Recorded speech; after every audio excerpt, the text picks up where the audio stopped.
할렐루야.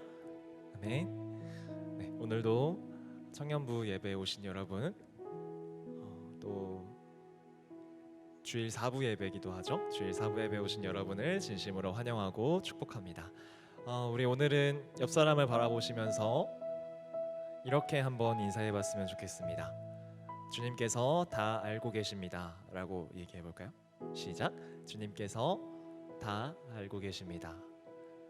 네, 우리 실시간 채팅을 통해서도 우리 온라인으로 예배하시는 분들도 함께 동일하게 인사했으면 좋겠습니다. 우리 다시 한 번 더 인사해볼까요? 이번엔 다른 사람을 바라보시면서 여기 계신 분들은 주님께서 다 알고 계십니다. 시작. 네. 어떤 분들에게는 이게 굉장히 좀 되게 뭐라 해야 될까, 찔리는 멘트일 수도 있겠다는 생각이 갑자기 드네요. 사실은 근데 그런 마음보다는 우리가 한 주 동안 살아내면서 힘들어했던 그 모든 순간들, 또 참 나도 알게 모르게 한숨 쉬었던 그 많은 순간들마저도 주님께서는 다 알고 계십니다. 그 이유는 우리 삶 가운데 항상 역사하시고 임재하시는 분이 바로 우리 주님이시기 때문입니다. 우리가 한 주 동안 어떤 삶을 보냈든지 이 시간 이 자리에서, 또 각자의 자리에서, 여러분의 방에서 우리를 기다리고 계셨던 그 주님께 다시 한 번 더 우리의 마음을 조용히 정돈하면서 다가갔으면 좋겠습니다. 우리 이 시간 주님과 함께하는 너무나도 소중하고 이 고요한 시간을 이 시간 함께 찬양하면서 즐기도록 하겠습니다. 우리 함께 찬양합시다.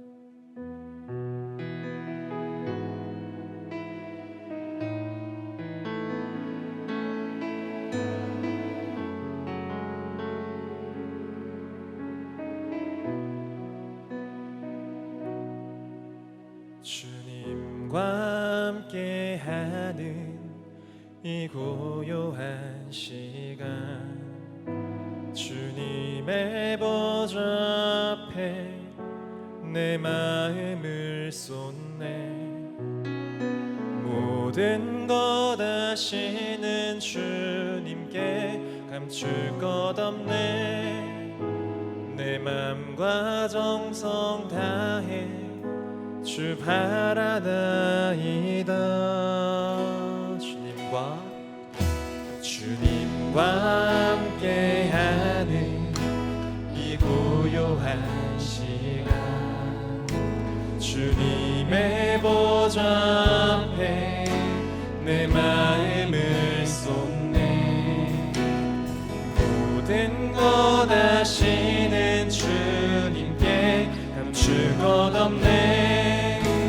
내 맘과 정성 다해 주 바라나이다. 온 맘 다해 사랑합니다.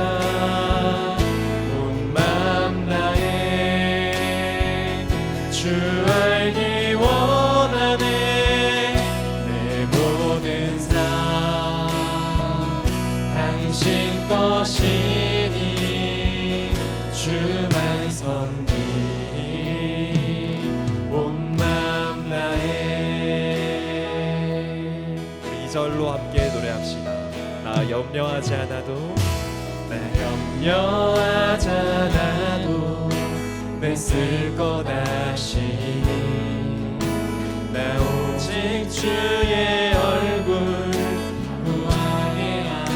다 이해할 수 없을 때라도, 이해할 수 없을 때라도 감사하며 날마다 순종하며 주 따르오리라. 온 맘 다해 사랑합니다. 온 맘 다해 주 알기 원하네. 내 모든 삶 당신 것이니 주만 섬기니 온 맘 다해 온 맘 다해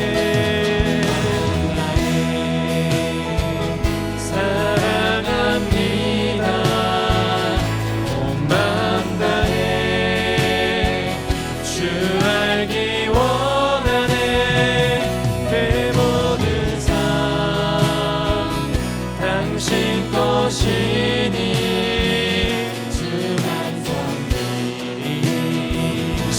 마음을 아시는 주님께 그렇게 고백하면서 함께 기도로 나아가시겠습니다.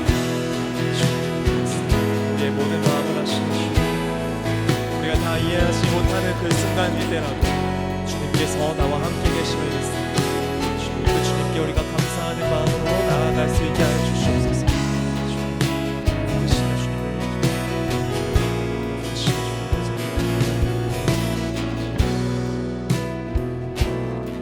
더욱더 큰 목소리로 함께 고백합시다.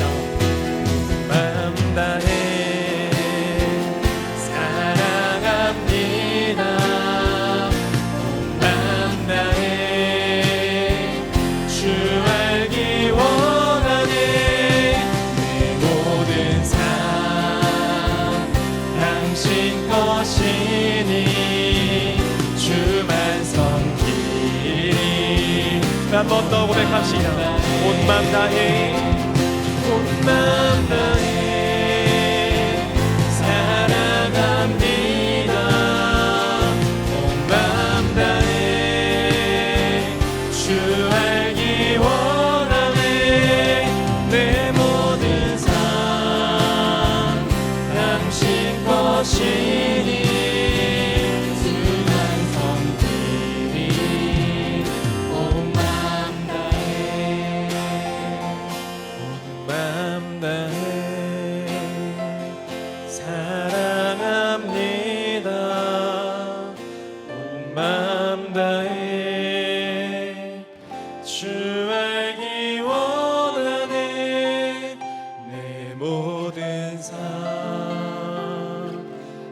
당신 것이니 주만 섬기리.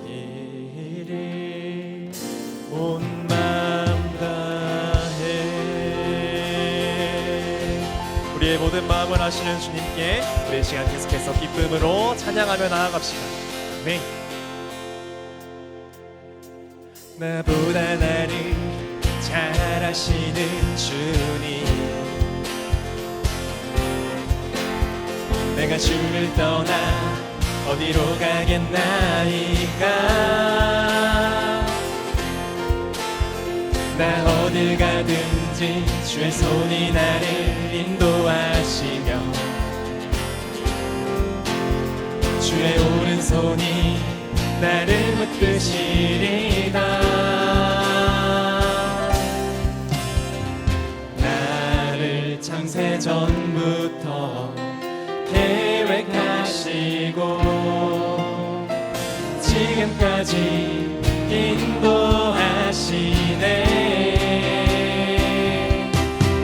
하나님이여 주의 생각이 어찌 그리 보배로우신지요. 나의 생각보다 나의 뜻보다 더 크고 놀라우신 주님.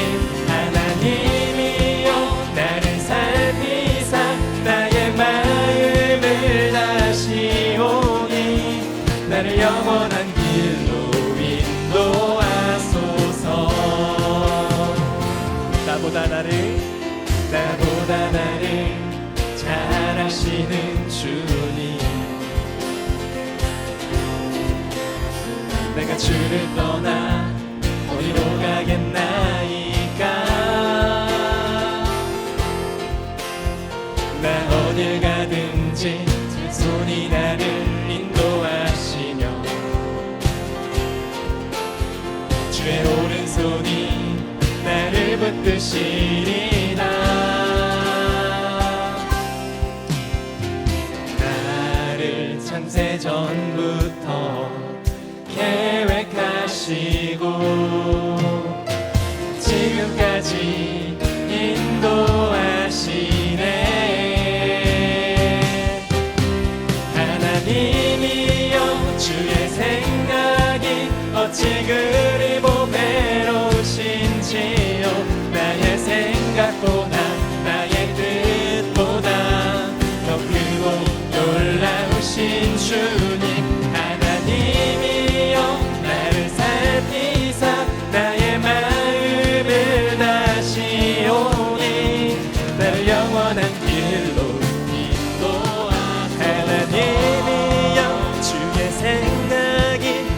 어찌 그리 보배로우신지요.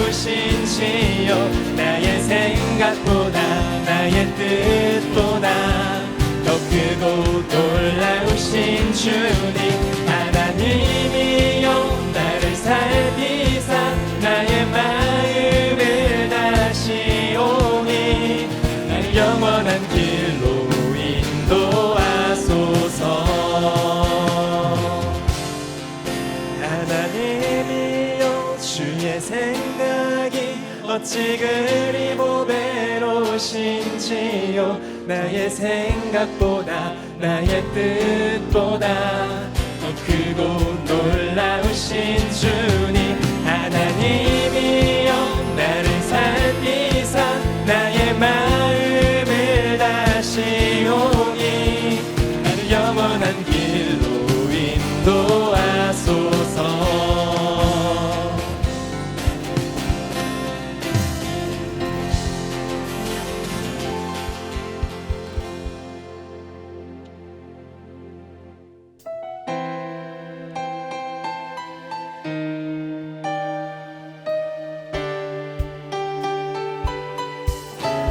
계속해서 이 시간 찬양할 때 우리를 향해 놀라운 계획을 가지고 계신 그 주님의 이름을 계속해서 높여드리기를 소망합니다.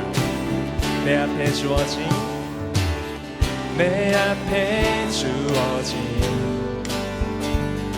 매일의 삶을 살다가 보면 그곳에 날 향한 계획 섭리가 있다네. 매 순간 나에게 요구하시는 작은 믿음들, 그곳에 날 향한 계획 섭리가 있다네. 지금 여기 계시며 말씀해 주시는 하나님, 내 삶에 역사하시는 신실한 나의 하나님을 찬양해. 매 순간 나에게 요구하시는 작은 믿음들, 그곳에 날 향한 계획 섭리가 있다네. 지금 여기 계시며 말씀해 주시는 하나님, 내 삶에 역사하시는 신실한 나의 하나님, 지금 여기 계시며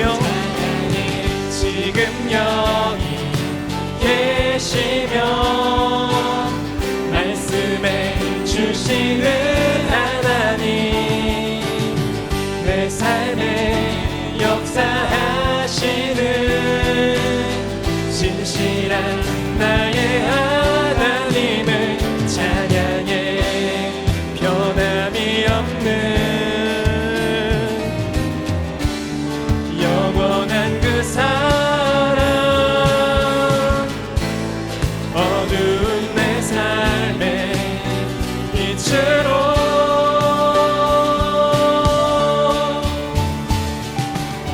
지금 여기 계시며 말씀해 주시는 하나님, 내 삶에 역사하시는 신실한 나의. 네, 마지막으로 한 번 더 고백합시다. 지금 여기 계시며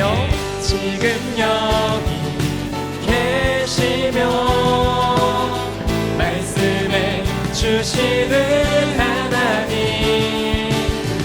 내 삶에 역사하시는 신실한 나의 하나님을 찬양해. 지금 여기 계시며 말씀해 주시는 하나님, 내 삶에 역사하시는 신실한 나의 하나님을 지금 여기 계시며 지금 여기 계시며 말씀해 주시는 하나님, 내 삶에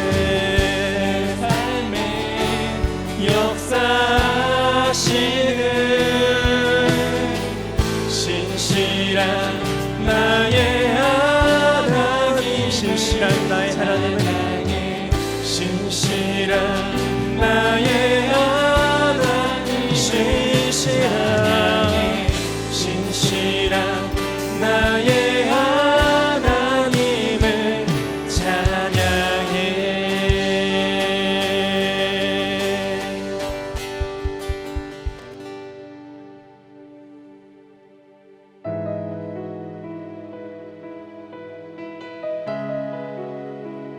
이 시간 함께 찬양할 때 우리를 향해 놀라운 계획을 가지고 계신 그분을 바라보기를 소망합니다.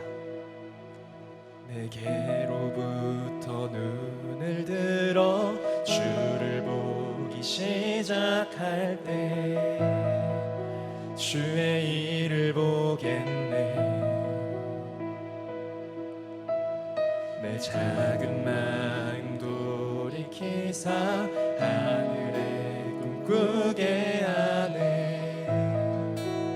주님을 볼 때 모든 시선을 주님께 드리고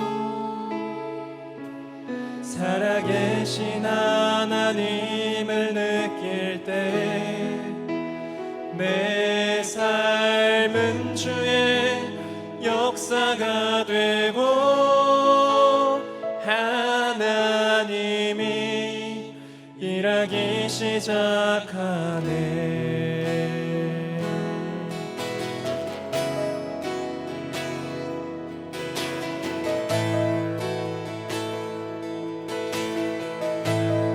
성령이 나를 변화시켜, 성령이 나를 변화시켜 모든 두려움 사라질 때 주의 일을 보겠네.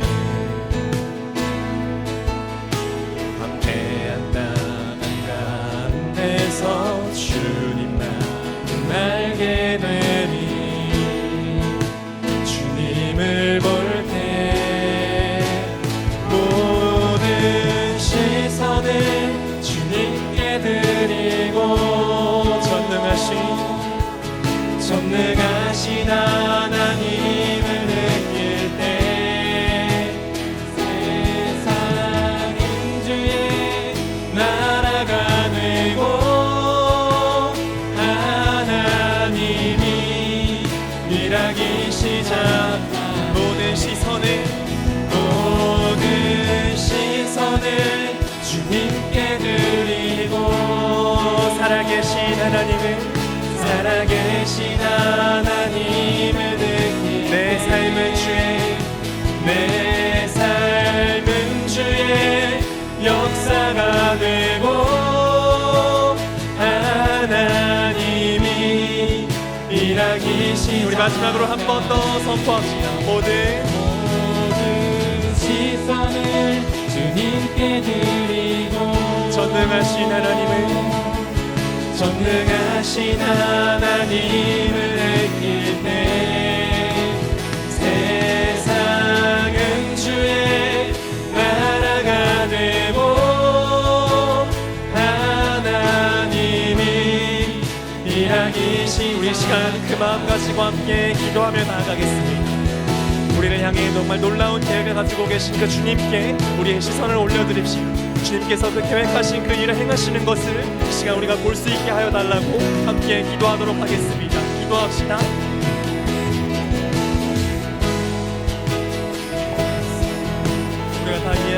되는 그 순간에도 나보다 더 나를 잘 아시는 주님을 기억합니다. 주님, 주님을 바라보며 살아갈 수 있게 해주십시오. 나의 생각, 나의 계획이 아닌 나로부터 눈을 들어서 주님을 바라볼 수 있게 하여 주십시오. 주님, 놀라운 지금 여기 계시는 주님을 우리가 기억하며 내 삶 가운데 임재하시는 주님을 기억하게 하여 주십시오.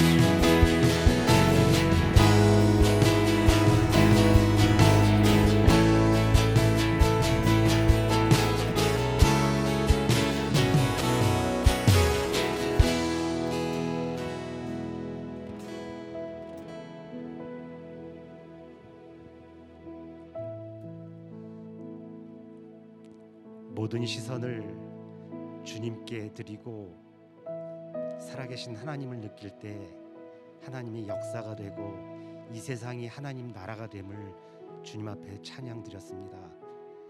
하나님, 이 찬양이 진정 우리 삶 가운데 이루어지게 하여 주시옵소서.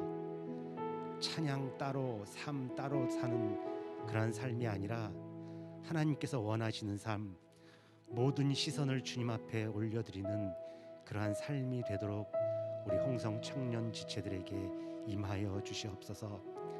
하나님, 이 시간 주님 앞에 머리 숙입니다. 하나님 홀로 영광 받아주시고 예배 받으시옵소서. 하나님, 우리를 일주일 동안의 생활을 돌이켜볼 때에 하나님, 우리들의 삶이 너무도 죄악 가운데 있었음을 주님 앞에 고백합니다.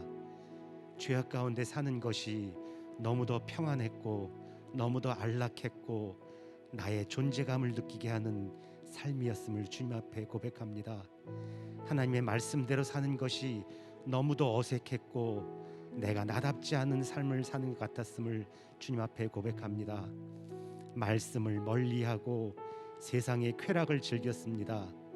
하나님, 음란했습니다. 탐심에 가득 찼습니다. 욕심에 가득 차 있었습니다. 하나님, 이 모든 죄악들을 지금 이 시간 주님 앞에 자복하오니 용서하여 주시옵소서. 아버지 하나님, 우리들의 삶이 죄악 가운데에서 하나님으로 돌아서는 회개의 삶이 되게 하여 주시옵소서. 이 시간 온전히 예배해 드리게 하여 주시옵소서. 하나님, 코로나로 인하여 모든 것이 멈춰버린 듯한 1년이 넘어가고 있습니다. 우리 지체들 이 어려운 가운데에 사느라 얼마나 걱정들이 많고 고민들이 많겠습니까?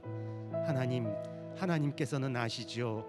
우리 홍성 청년 지체들 얼마나 힘든 가운데 발버둥 치며 노력하며 살고자 하는지 하나님 아시지요. 그러나 세상은 호락호락하지 않고 나의 상황과 나의 현실은 너무도 어려운 가운데 있음을 주님 앞에 고백합니다. 하나님, 우리들의 이 현상을 아시고 우리들을 지켜보고 계시는 하나님, 우리 청년 지체들 위로하여 주시고 안아 주시옵소서. 하나님, 구원의 하나님을 찬양하는 우리 청년들 되게 하여 주옵소서. 구원의 하나님께 감사드리는 우리 청년 지체들 되게 하여 주시옵소서.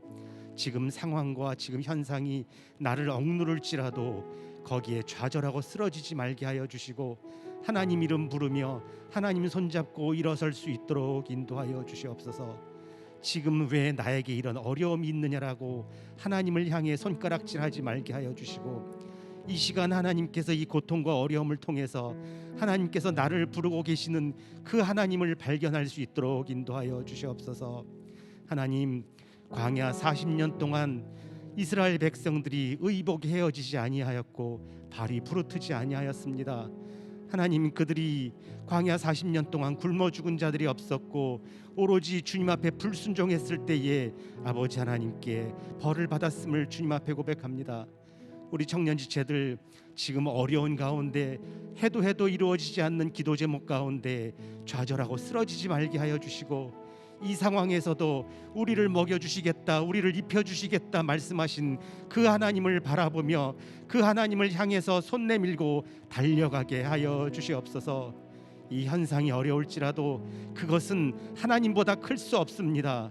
이 세상이 아무리 큰 것 같아도 만몬신이 아무리 위대해 보이지만 그것은 허상임을 주님 앞에 고백합니다.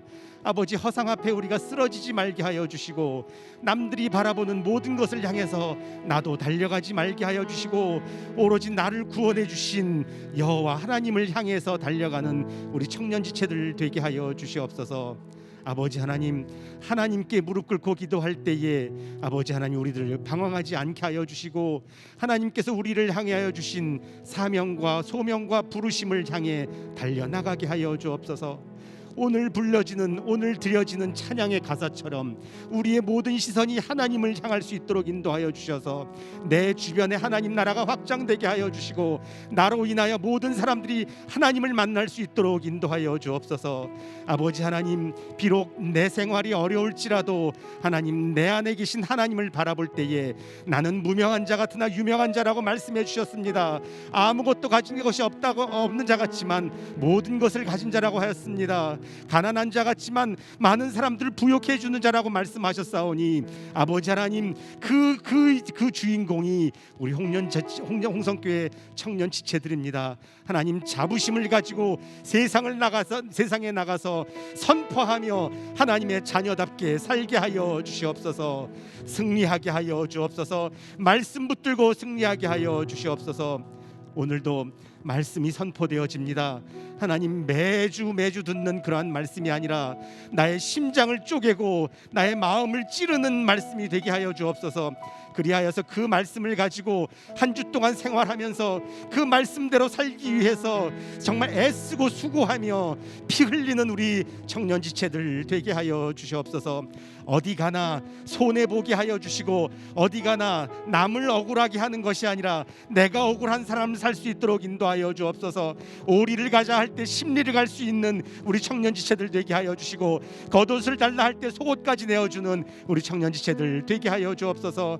그리하여서 주변에 있는 모든 사람들이 우리 청년지체들을 볼 때마다 하나님은 살아계시구나, 저들이 정말 예수님의 편지구나 라고 하는 것을 깨달을 수 있는 우리 홍성교회 청년지체들 되게 하여 주시옵소서. 아버지 하나님, 이제 민족 설날이 다가옵니다. 아버지 하나님, 이 설날을 통해서 아버지 마음 상하는 일 없게 하여 주시고 아버지 하나님, 아픈 기억이 생각나는 가정 없게 하여 주시고 슬픔 같지 않는 가정 되게 하여 주옵소서. 모두가 화목하고 하나님의 사랑으로 서로가 서로를 격려하며 아버지 서로가 살아날 수 있는, 세울 수 있는 귀한 명절 기간 되게 하여 주옵소서. 아버지 하나님께서 이 말씀을 통해서, 오늘 선포되어지는 말씀을 통해서 일주일 동안의 삶을 지켜주실 것을 믿사오며 모든 말씀 예수님 이름으로 기도드리옵나이다. 아멘.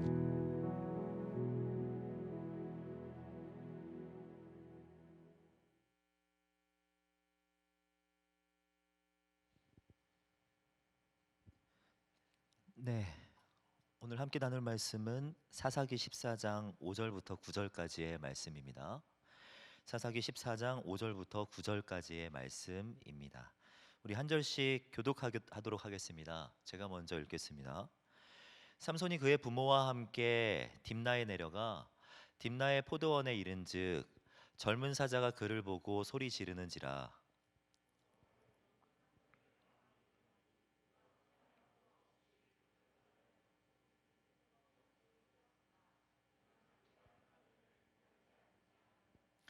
그가 내려가서 그 여자와 말하니 그 여자가 삼손의 눈에 들었더라. 삼손이 그 여자를 맞이하려고 다시 가다가 그 사자의 죽음을 본즉 사자의 몸에 손으로 그 꿀을 떠서 걸어가며, 함께 읽겠습니다. 손으로 그 꿀을 떠서 걸어가며 먹고 그의 부모에게 이르러 그들에게 그것을 드려서 먹게 하였으나 그 꿀을 사자의 몸에서 떠왔다고는 알리지 아니하였더라. 아멘. 반갑습니다. 이곳에 함께 모인 우리 청년 여러분, 이 시간 온라인을 통하여서 함께 예배하고 있는 우리 청년부 여러분, 지체들, 오늘의 내일 속에 하나님으로부터 은혜와 평강이 넘쳐나기를 주님의 이름으로 축복합니다. 네. 여러분, 그 아르키메데스의 수수께끼를 아실 것입니다. 시칠리아의 히에론 왕은 자신이 받은 이 왕관이 순금으로 되어 있는 건지 아니면 불순물이 함께 들어가 있는지를 확인하기 위해서 이 아르키메데스라고 하는 사람을 부르게 되죠. 아르키메데스는 이 수수께끼 같은 일 앞에서 고민이 되었을 것입니다. 금속을 부수거나 왕관을 망가뜨리지 않고 알아내는 것은 쉽지가 않았기 때문이죠.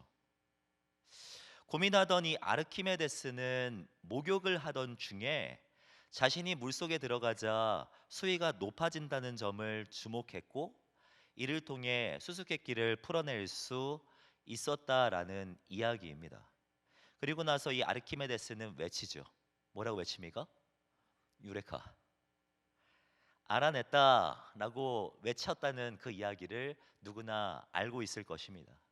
바라기는요, 아르키메데스처럼 오늘 말씀을 함께 나눌 때 여러분의 인생에 있는 수많은 수수께끼가 풀리고 하나님께 깊이 빠짐으로 말미암아 정말 기쁨으로 유레카라고 외치게 되는 그런 예배가 되기를 주님의 이름으로 축복합니다. 여러분은 성경 인물 중에 그 수수께끼 하면 떠오르는 사람이 누구입니까? 말씀 읽은 것처럼 삼손이 저는 가장 먼저 떠오릅니다. 성경을 보면 수수께끼라는 단어는 총 9번 사용됩니다. 그 중에서 에스겔에서 사용된 단 한 번을 제외하고 나머지 8번이 다 삼손에게서 사용되죠. 이 삼손은 살아가는 삶 속에서 수수께끼와 같은 일을 참 많이 경험했습니다. 그리고 오늘 본문에서도 동일한 일을 경험하고 있는 것이죠. 삼손이 딥나에 내려갔을 때 한 여자를 보고 되게 마음에 들었던 것 같습니다. 바로 올라와서 부모님에게 이 여자와 좀 결혼하게 해달라고 요청을 하죠. 부모님은 이방인이라는 이유 때문에 거절을 하지만 삼손의 의지를 꺾을 수는 없었던 것 같습니다. 삼손과 부모님이 딥나를 향하여서 길을 가기 시작하는데, 그 가는 길 가운데 수수께끼와 같이 이해할 수 없는 일을 만나게 됩니다. 그 일이 바로 우리가 함께 읽은 본문입니다. 본문 5절 말씀을 보면은 이렇게 이야기합니다. 삼손이 그의 부모와 함께 딥나에 내려가 딥나의 포도원에 이른즉 젊은 사자가 그를 보고 소리 지르는지라 라고 말씀하고 있죠. 여러분들은 여기에서 독특한 점을 느끼셨습니까? 여러분, 사실 이 포도원이란 사자와는 어울리는 조합이 아닙니다. 그렇지 않습니까? 전 동물원에서 기르면서 자라면서 야생성을 완전히 잃어버린 사자를 보았지만 그 사자가 샐러드나 과일을 먹는 것은 본 적 없습니다. 여러분, 그렇지 않습니까? 그런데 지금 포도원이라는 곳에 사자가 출몰하는 이런 납득하기 힘든 수수께끼와 같은 일을 삼손은 보게 된 것이죠. 삼손에게 닥친 이 수수께끼와 같은 일은요, 이것만이 아닙니다. 삼손은 사자를 마주하고 나서 당황하지 않고 그 사자를 찢어 죽였대요. 그것도 맨손으로 말입니다. 이 사건을 정리하고 나서 이 상견례와 같은 첫 만남을 마무리합니다. 그리고 시간이 지나서 이번에는 결혼식을 위하여서 다시금 부모님을 모시고 딥나로 내려가게 되는데, 여기에서 수수께끼와 같은 일을 다시 한번 경험하게 되죠. 그 말씀이 바로 8절입니다. 8절을 보시면 얼마 후에 삼손이 그 여자를 맞이하려고 다시 가다가 돌이켜 그 사자의 주검을 본즉 사자의 몸에 벌떼와 꿀이 있는지라 라고 말씀하고 있죠. 여러분, 범인이 범죄 현장을 다시 찾듯이 추억이 담긴 장소를 우리가 다시금 주목하듯이 삼손도 이 딥나로 내려가면서 사자를 찢어 죽인 곳을 주목하였던 것 같습니다. 그런데 이 사자의 시체를 보니까 거기에 벌떼가 모여 있고 거기에 꿀이 있는 광경을 본 것이에요. 여러분, 이 이미지가 지금 상상이 되십니까? 이것은 사실 별일 아는 게 아니고 대단한 일이죠. 주검에는요, 파리가 꼬이지 벌이 모이지 않습니다. 그러나 사자의 주검에 벌이 꼬이는, 시체와 꿀이 복잡하게 얽혀 있는 이런 수수께끼와 같은 광경을 삼손은 보게 된 것이죠. 저는 이 본문 말씀을 묵상하면서 이 삼손과 같이 인생의 수수께끼 앞에 서 있는 우리 청년들이 알아야 할 중요한 교훈 몇 가지를 발견하게 되었습니다. 첫 번째는 무엇이냐면 수수께끼의 답은 출제자만 알고 있다는 것입니다. 여러분, 익히 보는 수수께끼를 한번 상상해 보십시오. 원래 수수께끼라는 것은요, 출제자는 알고 있지만 듣는 사람은 잘 맞히지 못합니다. 그렇지 않습니까? 푸치니의 투란노트라는 이 작품을 보면 이런 수수께끼 하나가 등장합니다. 어두운 밤을 가르며 무지갯빛으로 날아다니는 환상, 그것은 밤마다 새롭게 태어나고 아침이 되면 죽는다. 이런 수수께끼를 내는데요, 여러분, 이것이 무엇을 가리키는지 아시겠습니까? 맞힐 수가 있으시겠어요? 네. 여러분, 다시 한번 띄워주시겠어요? 예. 어두운 밤을 가르며 무지갯빛으로 날아다니는 환상, 그것은 밤마다 새롭게 태어나고 아침이 되면 죽는다. 이것이 무엇을 가리키는 것입니까? 제가 원래 여기서 답을 맞히시면 여러분들의 저녁을 해결하려고 했는데, 뭔지 아시는 사람 있으시겠습니까? 이 정답은요, 희망이라는 거예요. 희망. 예. 여러분, 수수께끼는요 원래 이렇습니다. 내는 사람은 알지만 저녁은 저 혼자 그냥 먹어야겠네요. 수수께끼를요, 내는 사람은 원래 알고 있지만 맞히는 사람은 원래 모릅니다. 수수께끼는 원래 그런 거예요. 저는 본문을 묵상을 하면서요, 삼손의 수수께끼도 그렇다는 것을 발견하게 되었습니다. 사자의 주검에 있는 꿀을 발견한 삼손은 한 수를 떠먹고 부모님을 갖다 줘요. 그리고 나서 혼인잔치를 위해서 딥나로 내려갑니다. 그리고 결혼식이 진행이 되죠. 우리가 이 땅에서 진행하는 결혼식과는 다르게 당시 블레셋의 결혼 문화는 7일 동안 여유로운 분위기 속에 진행이 됩니다. 그러자 삼손이 그곳에 모여 있는 블레셋 청년들 30명에게 내기 하나를 제안을 하죠.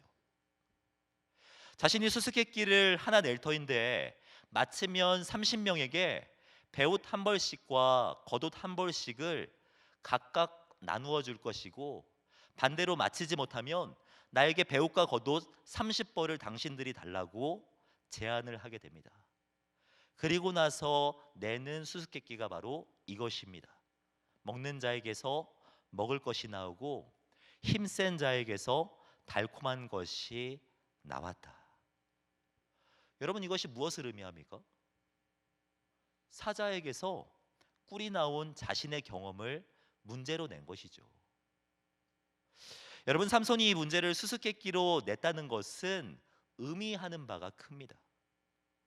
배옷 30벌, 겉옷 30벌이란 엄청난 가치예요. 지금으로 하면 어떠한 명품, 부럽지 않은 옷들을 말합니다.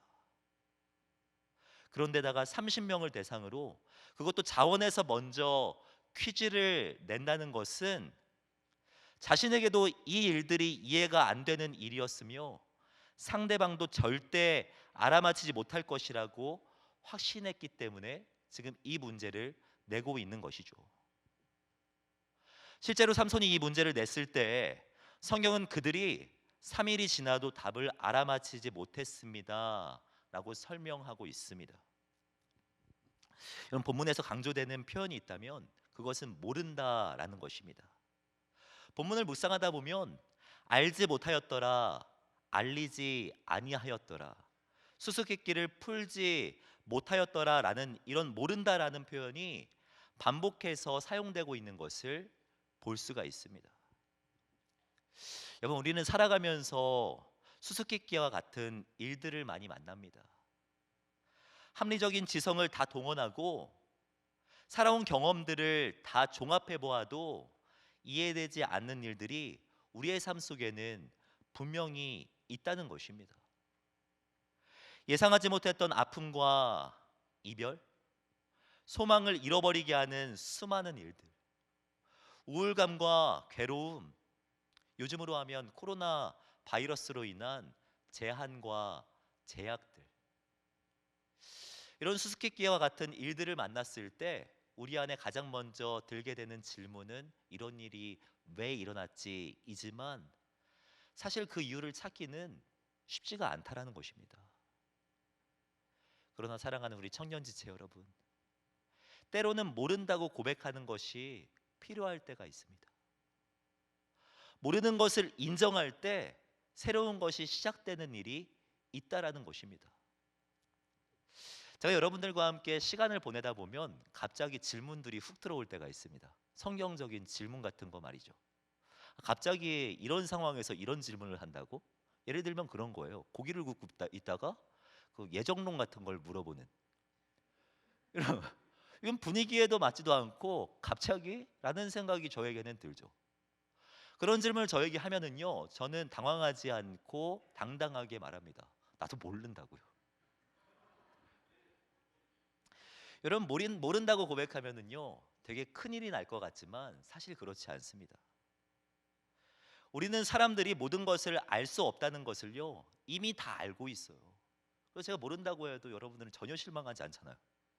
이미 알고 있던 것처럼. 그런데 여러분, 모름을 인정할 때 나타나는 긍정적인 효과들이 분명히 있습니다. 제가 교육학을 배울 때였는데요, 아마도 한 21살 때쯤 되었던 것 같습니다. 교수님이 강의를 하시면서 제발 학생들이 무엇인가 질문했을 때 모르면 모른다고 대답하라고 그렇게 가르쳐 주셨던 것이 기억이 납니다. 모른다고 대답했을 때 생기게 되는 긍정적인 효과가 두 개 있는데, 첫 번째는 그 학생과 자신과의 신뢰감이 생긴다는 거예요. 저 선생님은 저것도 몰라? 이제 질문하지 말아야겠다라는 신뢰감이 아니고, 이 선생님은 실언하는 사람은 아니구나라는 신뢰감, 그 신뢰감이 생긴다는 것입니다. 두 번째는 무엇이냐면, 몰랐던 것을 열심히 준비해 가지고 나중에 가르쳐 주는 그 말에는 힘이 있죠. 여러분, 모른다고 고백할 때 시작되는 것이 분명히 있습니다. 인생의 수수께끼 앞에서도 동일합니다. 우리가 문제 앞에서 연약함을 고백할 때 문제의 근원 되시는 하나님이 우리 가운데 일하기 시작하는 것입니다. 우리는 모르지만 걱정하지 않아도 되는 것은 우리와 함께 하시는 하나님께서 우리의 모든 것들을 아시기 때문입니다. 마치 수수께끼의 출제자처럼 말입니다. 제가 정말 좋아하는 말씀인데요, 시편 139편을 보면 하나님에 대해서 이렇게 소개합니다. 여호와여, 주께서 나를 살펴보셨으므로 나를 아시나이다. 주께서 내가 앉고 일어섬을 아시고 멀리서도 나의 생각을 밝게 하시오며 나의 모든 길과 내가 눕는 것을 살펴보셨으므로 나의 모든 행위를 익히 아시오니 여호와여, 내 혀의 말을 알지 못하시는 것이 하나도 없으시니이다. 여러분, 인생의 수수께끼는 우리 스스로 푸는 것이 아닙니다. 모든 것을 아시는 하나님으로 푸는 것입니다. 우리는 모든 것을 알 수 없습니다. 하지만 모든 것을 아시는 하나님은 알 수가 있죠. 이것을 믿음으로 고백하시는 저와 우리 청년 지체 여러분들이 되기를 주님의 이름으로 축복합니다. 인생의 수수께끼 앞에서 기억해야 할 두 번째는 무엇이냐면, 수수께끼에는 반드시 반전의 기쁨이 있다는 것입니다. 모든 수수께끼가 다 그렇지 않습니다. 어떤 수수께끼 같은 것은요, 들어도 별로 감흥이 없는 형편없는 수수께끼도 있습니다. 하지만 되게 참신하고 좋은 수수께끼 같은 것은요, 반드시 무릎을 탁 치며 그런 거였어? 라고 느낄 만한 그런 반전의 기쁨이 있는 수수께끼가 있다라는 것입니다. 삼손의 수수께끼가 바로 그런 수수께끼였어요. 삼손이 수수께끼를 냈고요, 사흘 동안 블레셋 청년들이 답을 알아채지 못하자 블레셋 청년들은 조급해하며 삼손의 아내를 협박하기 시작합니다. 그리고 그 협박으로 인하여서 이 삼손의 아내는 삼손을 채근하기 시작하죠. 여러분, 이렇게 했을 때 어떻게 하는 것이 맞습니까? 여러분, 이것은요, 연인끼리 휴대폰 비밀번호를 공유하냐 마냐의 문제가 아니에요. 금전적인 손해와 생명의 위협이 걸려 있는 문제거든요. 삼손은 처음에는 가르쳐 주지 않습니다. 자기의 금전적인 손해가 걸려 있기 때문이죠. 그러나 아내가 계속해서 채근하고 마지막에는 눈물까지 흘리자 결국 그 정보를 알려줍니다. 그리고 삼손은 정보 누설로 인하여서 내기에서 지게 되죠. 여러분, 그런데 수수께끼의 일화가 이렇게 허무하게 막을 내리는 것 같지만 그렇지 않습니다. 본문 19절 말씀을 보면 여호와의 영이 삼손에게 갑자기 임하심에 삼손이 아스글론에 내려가서 그곳 사람 30명을 쳐 죽이고 노력하여 수수께끼 푼 자들에게 옷을 주었다라고 말씀하고 있습니다. 내게서 진 삼손은 배옷 30벌과 겉옷 30벌을 구해야 했습니다. 그런데 그것을 지금 아스글론에서 가져왔다라고 이야기하고 있습니다. 아스글론은 블레셋의 5대 도시 중에 하나인데 거기서 지금 약탈해 온 것입니다. 그것도 30명의 생명을 죽이면서 말입니다. 여러분, 지금으로 하면 이것은 엄청난 범죄고 거의 사형에 처할 만한 일이죠. 그러나 여러분, 당시는 이스라엘이 바벨론의 속국으로 포로 생활을 하고 있었으며 삼손은 바벨론에서 이스라엘을 구원해야 하는 사사입니다.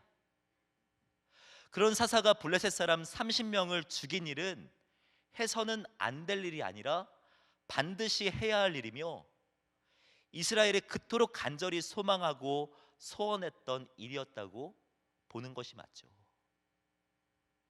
여러분, 성경은 이 모든 일이 하나님의 역사라고 소개합니다. 본문을 깊이 묵상하다 보면 재미있는 표현 하나가 있습니다. 그것은 무엇이냐면 여호와의 영이라는 표현입니다. 본문에서 여호와의 영이라는 표현이 2번 사용되는데 처음 사용되는 곳은 6절입니다. 6절을 다시 보시면 여호와의 영이 삼손에게 강하게 임하니 그가 손에 아무것도 없이 그 사자를 염소 새끼 찢는 것 같이 찢었으나, 여기에서 여호와의 영이 사용되죠. 그리고 또 한 번 사용되는데 끝부분인 19절에 여호와의 영이 삼손에게 갑자기 임하심에 삼손이 아스글론에 내려가서 그곳 사람 30명을 쳐 죽이고. 6절은요, 이해할 수 없었던 그 포도원의 수수께끼가 시작된 곳입니다. 그리고 19절은요, 그렇게 소망했던 블레셋 적군 30명을 때려잡는 그 쾌거를 누린 장면이 19절이죠. 성경을 보면은요, 이 두 장면을 의도적으로 연결하고 있다는 느낌을 받습니다. 그리고 수수께끼에서부터 시작하여서 승리의 기쁨을 누리는 곳까지 여호와의 영이 이끄셨다는 것을 강조하고 있죠. 여러분, 이것이 하나님의 일이라는 것입니다. 하나님은 수수께끼를 통해 놀라운 일을 이루시는 분입니다. 수수께끼의 답답함이 변하여 우리의 인생의 답이 되게 하시는 분이며 죽음의 사건을 생명을 살리는 사건으로 구원을 이루는 능력으로 만드실 수 있는 분, 그분이 우리의 하나님이라는 것입니다. 우리에게 있는 수수께끼란 없었으면 하는 것이고 반대로 이거는 좀 있었으면 하는데 아무리 노력해도 차지할 수 없는 것이 수수께끼죠. 우리에게 있는 수수께끼란 이 문제가 해결되면 소원이 없겠다 고백할 만한 일이 수수께끼며 침대에 누웠지만 나를 잠 못 들게 하는 것이 수수께끼이죠. 그러나 그런 수수께끼와 같은 일이 여러분을 살리는 일이 될 수 있다는 것입니다. 여러분, 이것을 믿으십니까? 하나님의 역사는 늘 수수께끼와 같은 일들과 함께 흘러왔습니다. 여러분, 독일의 베를린 장벽이 어떻게 무너졌는지를 알고 계실 것입니다. 정치적으로 급변하는 세계적 상황과 이데올로기가 맞물려 있는 것이고 이 과정에서 어떠한 교회에 기도가 있었다는 것을 우리는 잘 알고 있죠. 하지만 그러나 정작 결정적으로 장벽을 무너뜨리도록 한 계기는요, 정치인의 엉뚱한 브리핑과 언론의 오보 때문이었다라고 사람들은 이야기합니다. 이 동독의 여행자 유화에 대한 정책을 발표하는 자리에서 이 사진에 등장하는 귄터 샤버보스키, 이 동독 공산당 대변인이 말실수를 하였고 독일어에 서툴렀던 그리고 흥분하기 좋아했던 이탈리아 기자가 언론에 오보를 퍼뜨립니다. 그로 인해 동독 주민들이 한순간에 베를린 장벽으로 물러가서 벽을 부수기 시작했고 이로 인하여서 베를린 장벽은 무너지게 되죠. 여러분, 역사는 이렇게도 흘러가는 것입니다. 수수께끼와 같은 문제 앞에 있다고 여러분 좌절하지 마시기 바랍니다. 그 수수께끼는 여러분의 끝처럼 보이지만 하나님께서 일하시는 시작이 될 수 있다라는 것입니다. 말씀을 마무리하면서 인생의 수수께끼 앞에 기억해야 할 마지막 하나를 더 여러분과 나누고 싶습니다. 수수께끼에는요, 분명한 목적과 의도가 있다라는 것입니다.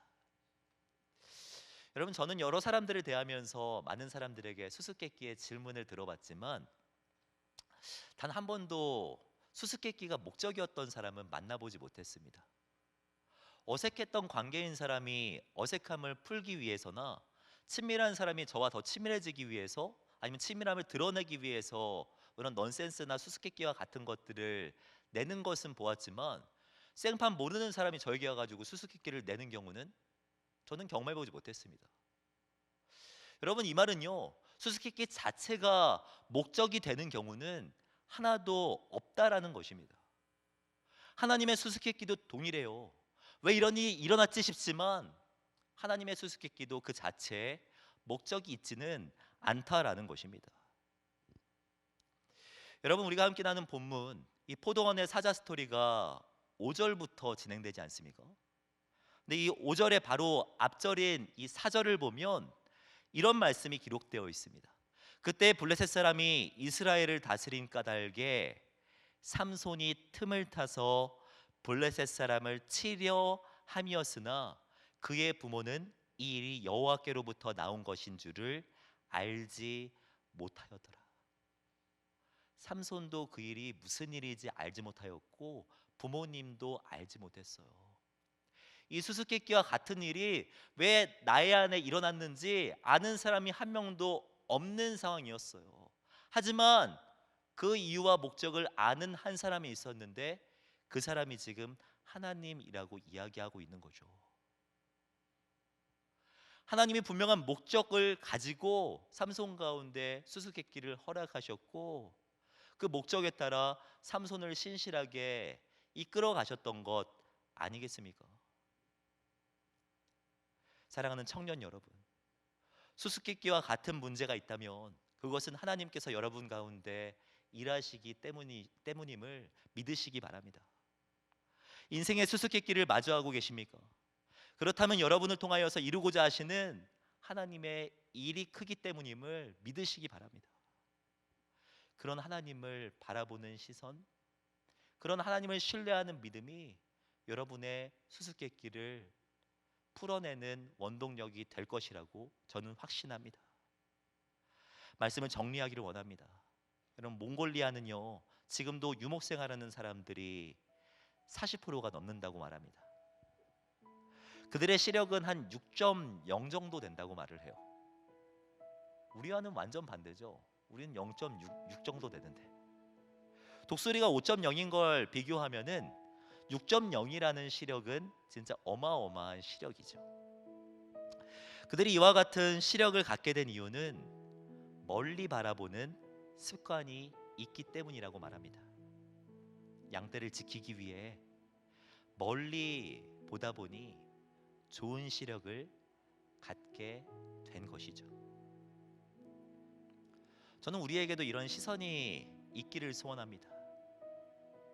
몽골리안이 시선을 멀리 둘 때 시력이 생긴 것처럼 우리의 시선을 주님께 둘 때 능력은 나타나게 됩니다. 사랑하는 청년 여러분, 수수께끼와 같은 문제로 힘들어하고 계십니까? 우리의 시선을 멀리 그리고 넓게 둡시다. 우리를 우리보다 잘하시는 하나님, 반전의 역사를 허락하실 수 있는 하나님, 우리를 향한 목적과 의도를 갖고 인도하시는 신실하신 하나님을 바라보므로 주님의 역사를 우리의 매일의 삶 가운데 경험하는 저와 우리 청년 여러분들이 되기를 주님의 이름으로 축복합니다. 함께 기도하기를 원합니다. 이 시간 기도하며 나아갈 때 우리의 진심 어린 마음을 모아 함께 기도했으면 좋겠습니다. 우리는 모두 수수께끼와 같은 일 앞에 있습니다. 코로나가 장기화되어 모든 것이 멈추었고 민족의 고유의 명절인 설이 되었음에도 불구하고 쉽게 마주할 수 없는 답답한 상황입니다. 그뿐 아닙니다. 청년의 때는요, 누구나 인생의 수수께끼 앞에 답답할 수밖에 없습니다. 혼자 고독한 것 같고, 나만 부족한 것 같고, 나만 뒤처지는 것 같다고 느낄 수밖에 없습니다. 청년의 때는 말입니다. 그러나 사랑하는 청년 여러분, 이러한 마음은 여러분이 지금까지 이룬 것이 없어서가 아니라 청년의 때는 아직 가능성의 때이기 때문입니다. 여러분, 수수께끼 앞에 좌절하지 마십시오. 문제의 출제자 되시는 주님을 바라보시기 바랍니다. 우리에게 반전을 허락하실 수 있는 주님을 신뢰하게 하여 주시옵소서. 우리를 통한 계획을 신실하게 이루어 가실 주님을 바라보게 하여 주시옵소서. 이 마음 주님 앞에 올려드리면서 함께 기도하며 나아가겠습니다. 사랑과 은혜가 많으신 하나님, 아버지 은혜에 참으로 감사드립니다. 아버지, 우리 가운데 역사하여 주셔서 우리를 인도하여 주시고 주님 일하시는 것들을 아버지 주님 기대함으로 나아갈 수 있도록 들어주신 것 참으로 감사드립니다. 하나님 말씀을 함께 나누며 아버지 우리 가운데 신실하게 역사하신 하나님을 기대함으로 나아갈 수 있도록 인도하신 것 참으로 감사드립니다. 삼성과 같이 풀리지 않는 수수께끼와 같은 삶 가운데 있다면 우리의 삶 가운데 일하시는 주님을 바라보며 나아갈 수 있도록 인도하여 주시옵소서. 하나님, 답답한 아버지 10년 가운데 처한 영혼이 있다면 우리 가운데 일하시는 주님을 바라보게 하시고 우리의 삶을 인도해 가시는 주님의 역사를 기대함으로 나아갈 수 있는 우리들 되게 하여 주시옵소서. 우리 안에 아버지 주님을 신뢰하고자 하는 아버지 마음이 부족합니까? 아버지 주님, 우리 안에 믿음을 허락하여 주시고 아버지 주님을 바라보며 주님을 기대함으로 이렇게 아버지 주님 세워져 갈 수 있는 우리들 되게 하여 주시옵소서. 기도하러 나갑니다. 아버지 주님을 찾고 찾을 때 주님 만나는 역사 경험하게 하시고 아버지 주님 부르짖을 때 주님의 응답을 경험할 수 있는 우리 청년 친구들 될 수 있도록 인도하여 주시옵소서.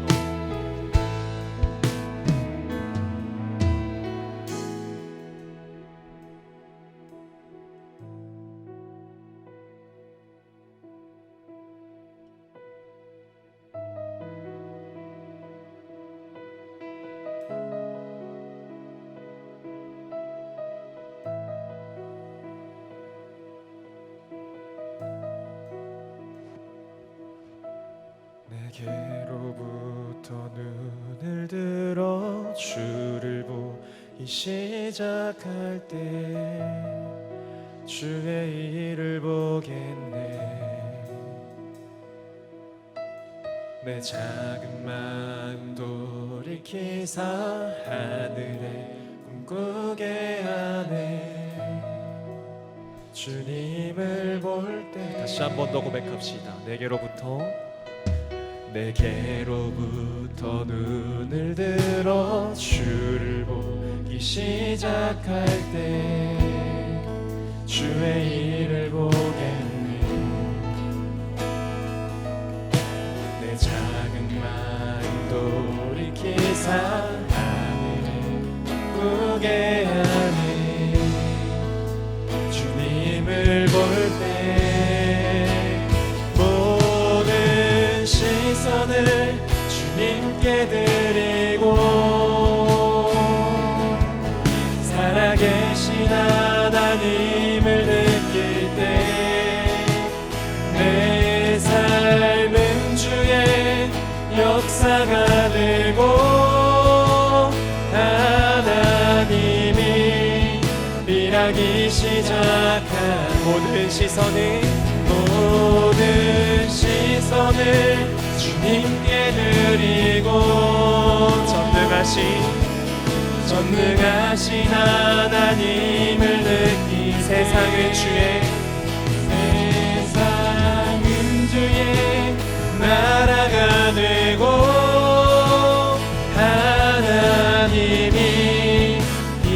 이 시간 다시 한 번 더 선포합시다. 모든 시선을 주님께 드리고 살아계신 하나님을 느낄 때 내 삶은 주의 역사가 되고 하나님이 일하기 시작. 모든 시선을 주님께 드리고 전능하신 하나님을 느낄 때 세상은 주의 나라가 되고 하나님이 일하기 시작하네. 할렐루야. 우리에게 정말 합당한 계획을 모두 가지고 계신 주님께 우리 다시 한 번 더 찬양하며 함께 나아갑시다. 나보다 나를 잘 아시는 주님, 내가 주를 떠나 어디로 가겠나이까.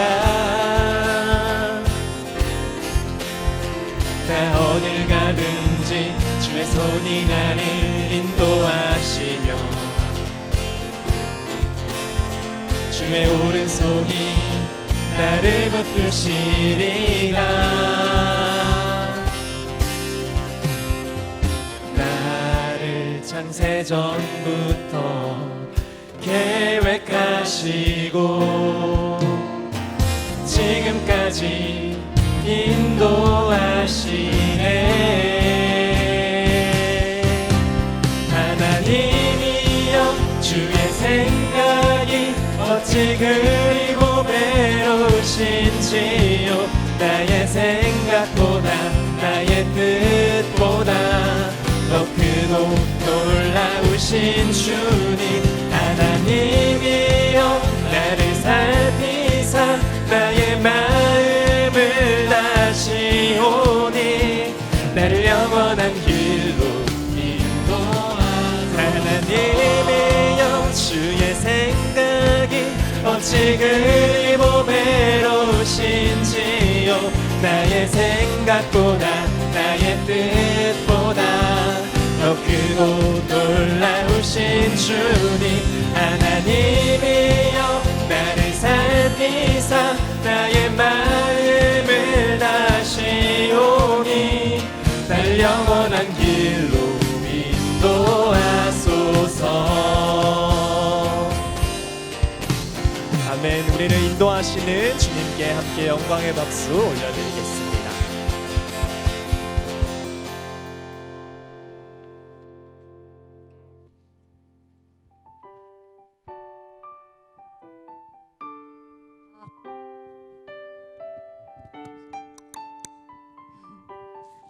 네, 이어서 광고 진행하겠습니다. 2월 첫째 주 청년부 예배에 기쁨으로 나오신 여러분들 사랑하고 축복합니다.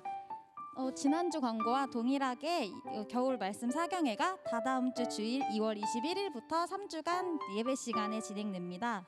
말씀을 기대하는 마음으로 함께 준비하면 좋을 것 같아요. 그리고 교회에서 2021년도 음향교육 대상을 모집합니다. 음향 파트에 관심이 있고 배우기를 희망하시는 분은 모바일 주보의 최태원 간사님께 연락주세요. 그리고 오늘부터 20살 친구들을 대상으로 2월 한 달간 김영긴 섬김이와 함께하는 새내기 교육이 진행됩니다. 예배 후에 예배당 뒤편에서 모여주시면 될 것 같습니다. 계속해서 유튜브 실시간 채팅을 예배 10분 전부터 진행하는데요. 비대면으로 예배하시는 지체들은 채팅으로 함께 소통하며 예배하고 교회에 나오실 수 있는 분들은 대면 예배에서 만나면 될 것 같습니다. 그리고 이번 주에 설 명절이 있는데요. 설날 가족과 함께 예배하고 싶으신 분들은 나가실 때 설날 가정 예배지 이거를 가져가시면 될 것 같고요. 각 가정마다 하나님의 사랑과 기쁨이 충만한 설 명절이 되시길 바라겠습니다. 제가 축도하고 예배를 마치겠습니다. 지금은 우리 주 예수 그리스도의 은혜와 하나님의 사랑과 성령님의 교통하심이 이 시간 함께 예배하는 사랑하는 우리 청년들의 오늘과 내일 가운데 사랑하는 가정 위에 교회 위에 지금부터 영원까지 함께 있을지어다. 아멘.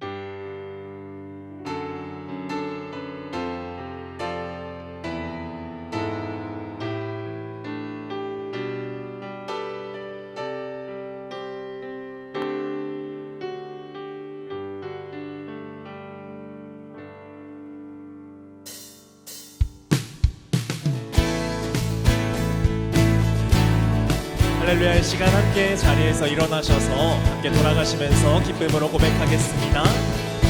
예수 열방의 소망, 예수 우리의 위로자, 그는 온 땅의 영원한 소망,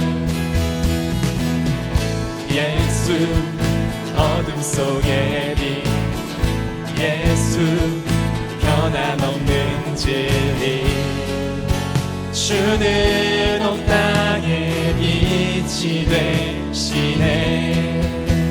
우리 위해 죽으시고 다시 사신 생명의 주, 주님만이 소망이요 변함없는 반석이라, 주님만이 온 세상을 비추시네. 또 죽음에서 부활하신 우리 구주 평강의 왕, 주를 믿는 모든 자의 소망 되신 주를 믿네, 주를 믿네, 주를 믿네, 주를 믿네. 할렐루야. 오늘의 예배를 모두 마쳤습니다. 우리 주께서 비추신 한 주를 잘 살아내시고 우리는 다음 주 이 시간에 다시 만나도록 하겠습니다. 감사합니다.